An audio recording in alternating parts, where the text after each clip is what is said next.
शेगाव येथील संत श्री गजानन महाराज पालखी सोहळ्याचा उपलप मंगल कार्यालयातील मुक्काम भक्तिमय वातावरणात पार पडला. उपलप परिवाराच्या वतीने वारकऱ्यांच्या निवास, भोजन तसेच भाविकांसाठी शिऱ्याच्या महाप्रसादाची उत्तम व्यवस्था करण्यात आली होती. मुक्कामादरम्यान रात्री भजन, कीर्तन व विविध धार्मिक कार्यक्रमांनी परिसर भक्तिरसात न्हाऊन निघाला.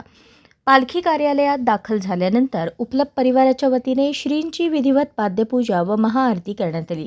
पालखीच्या स्वागतासाठी प्रदीप अकॅडमीच्या वतीने आकर्षक रांगोळी आणि तब्बल 500 किलो फुलांच्या भव्य पायघड्या अर्पण करण्यात आल्या होत्या. या स्वागत सोहळ्याचे भाविकांनी भरभरून कौतुक केले. मुक्कामादरम्यान सोलापूर शहर परीट समाज सेवाभावी संस्थेच्या वतीने वारकऱ्यांच्या कपड्यांना मोफत इस्त्री करून देण्याची सेवा देण्यात आली. विविध दानशूर व्यक्तींच्या वतीने महाप्रसादाचे वाटप करण्यात आले. मुक्कामस्थळी आणि परिसरात सजवण्यात आलेल्या दुकानांमुळे उत्सवी वातावरण निर्माण झाले होते. शेगाव मंदिर समितीच्या शिस्तबद्ध नियोजनामुळे सुमारे 700 वारकऱ्यांचा मुक्काम सुरळीत पार पडला. वारकऱ्यांच्या निवासाची व्यवस्था अब्दुलपूरकर मंगल कार्यालयात करण्यात आली होती. पोलीस प्रशासन आणि सोलापूर महानगरपालिकेच्या वतीने सुरक्षा, वाहतूक नियंत्रण, स्वच्छता आणि आरोग्याच्या दृष्टीने आवश्यक सुविधा उपलब्ध करून देण्यात आल्या होत्या.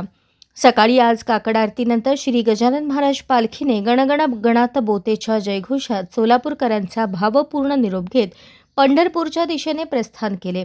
पालखीला निरोप देण्यासाठी मोठ्या संख्येने भाविक उपस्थित होते.